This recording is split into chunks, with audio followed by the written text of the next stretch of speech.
Seasonal వ్యాధుల కారణంగా వచ్చే జ్వరం, డెంగ్యూ తదితర వ్యాధుల నివారణకు అన్ని శాఖల సమన్వయంతో ముందుకెళ్తున్నామని జిల్లా కలెక్టర్ సి నారాయణ రెడ్డి రాష్ట్ర ప్రభుత్వ ప్రధాన కార్యదర్శి ఏ శాంతికుమారికి వివరించారు. జిల్లాలో 214 డెంగ్యూ కేసులు నమోదయ్యాయని తెలిపారు. రాష్ట్ర ప్రభుత్వ ప్రధాన కార్యదర్శి ఏ శాంతకుమారి హైదరాబాద్ నుండి అన్ని జిల్లాల కలెక్టర్లు, సంబంధిత అధికారులతో సీజనల్ వ్యాధులు, స్వచ్ఛదనం, పచ్చదనంపై వీడియో కాన్ఫరెన్స్ నిర్వహించారు. సీజనల్ వ్యాధులకు సంబంధించిన సమీక్ష సందర్భంగా జిల్లా వివరాలను జిల్లా కలెక్టర్ సిఎస్ కు తెలియజేస్తూ జిల్లాలో గత నెల ఫీవర్ సర్వే నిర్వహించడం జరిగిందని, తిరిగి ఈ నెల 16 నుండి మరోసారి ఫీవర్ సర్వే నిర్వహిస్తున్నట్లు తెలిపారు. జిల్లాలోని నల్గొండతో పాటు దేవరకొండ, మిర్యాలగూడ తదితర ప్రాంతాల నుండి జ్వరం కేసులు వస్తున్నాయని, జిల్లా వ్యాప్తంగా అన్ని ప్రాంతాల నుండి శాంపిల్స్ కలెక్షన్తో పాటు టెస్టులు నిర్వహిస్తున్నట్లు ఆయన వెల్లడించారు.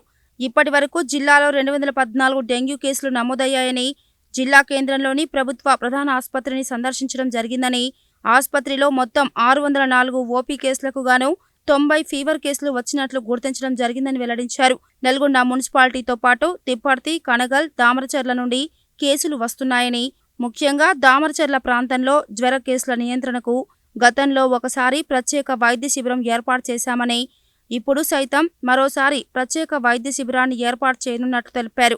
అన్ని శాఖలను కలుపుకొని జ్వర నియంత్రణకు కృషి చేస్తామని ఆయన వివరించారు. అంతకుముందు రాష్ట్ర ప్రభుత్వ ప్రధాన కార్యదర్శి ఏ శాంతికుమారి మాట్లాడుతూ సీజనల్ వ్యాధుల పట్ల అప్రమత్తంగా ఉండాలని, ప్రజల్లో ఈ వ్యాధులపై అవగాహన తీసుకురావాలని, వ్యాధులకు గురైన వారికి తక్షణ చికిత్స అందించాలని, దోమల నివారణ చర్యలను చేపట్టాలని, ముఖ్యంగా వ్యాధి సోకకుండా ముందు జాగ్రత్తలు తీసుకునే అంశంపై ఎక్కువ దృష్టి సారించాలని ఆదేశించారు. అన్ని ప్రభుత్వ హాస్టళ్లు, రెసిడెన్షియల్ పాఠశాలలను జిల్లా సీనియర్ అధికారులు సందర్శించాలని, జ్వరాలపై విద్యార్థులను, యాజమాన్యాలను అప్రమత్తం చేయాలని, ఎక్కడైనా అనుమానిత కేసులు ఉన్నట్లయితే తక్షణమే పరీక్షలు నిర్వహించి చికిత్స అందించాలని ఆదేశించారు. దోమల నివారణకు ప్రతి ఒక్కరూ దోమతెరలు, దోమల నివారణ చర్యలు చేపట్టే విధంగా చర్యలు తీసుకోవాలని చెప్పారు.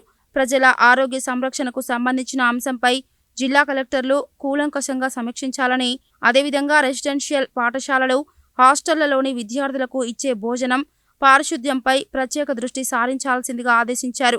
సీజనల్ వ్యాధులు, జ్వర కేసులకు సంబంధించి ప్రైవేటు, ప్రభుత్వ ఆసుపత్రులపై సమీక్షలు నిర్వహించాలని, ప్రజలకు మెరుగైన సేవలందించే విషయంపై దృష్టి సారించాల్సిందిగా ప్రభుత్వ ఆసుపత్రులతో పాటు ప్రైవేటు ఆసుపత్రులను కోరాలని అన్నారు. రానున్న వారం రోజుల పాటు అన్ని ప్రాథమిక ఆరోగ్య కేంద్రాలు, ప్రభుత్వ ఆసుపత్రులను జిల్లా కలెక్టర్లు తనిఖీ చేయాలని ఆదేశించారు. అంతేకాక ఎప్పటికప్పుడు ఈ 2 అంశాలపై నివేదికను పంపించాలని, ప్రజల్లో ప్రభుత్వ ఆసుపత్రుల పట్ల నమ్మకం కలిగించే విధంగా చర్యలు తీసుకోవాలని, ప్రజలకు తక్షణ వైద్య సహాయం అందించినప్పుడే ఇది సాధ్యమవుతుందని ఆమె అన్నారు. స్వచ్ఛదనం, పచ్చదనం కార్యక్రమం కింద మిగిలిపోయిన మొక్కలు నాటే లక్ష్యాన్ని తక్షణమే పూర్తి చేయాలని, వీధి కుక్కలు, కోతుల బెడద నుండి ప్రజలను కాపాడేందుకు స్టెరిలైజేషన్పై దృష్టి సారించాలని, స్వచ్ఛదనం, పచ్చదనం కార్యక్రమం నిరంతరం కొనసాగే ప్రక్రియ అని అన్నారు. వీడియో కాన్ఫరెన్స్ అనంతరం జిల్లా కలెక్టర్ నారాయణ రెడ్డి జిల్లా అధికారులతో మాట్లాడుతూ జ్వర సర్వేను పకడ్బందీగా నిర్వహించాలని, అన్ని గ్రామ పంచాయతీలు, మున్సిపాలిటీలలో గడ్డి కోత యంత్రాలను కొనుగోలు చేయాలని, పిచ్చి మొక్కలను తొలగించాలని, ఎవరూ దోమల బారిన పడకుండా అవగాహన కల్పించాలని అన్నారు.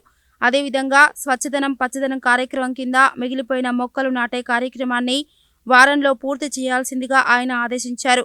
స్థానిక సంస్థల అదనపు collector T Purnachandra, DFO Rajasekhar, జిల్లా వైద్య ఆరోగ్య శాఖ అధికారి Potla Srinivas, DRDO Sekhar Reddy, DPO Murali, municipal commissioner, ఇతర అధికారులు, జిల్లా అధికారులు ఈ వీడియో కాన్ఫరెన్స్ కు హాజరయ్యారు.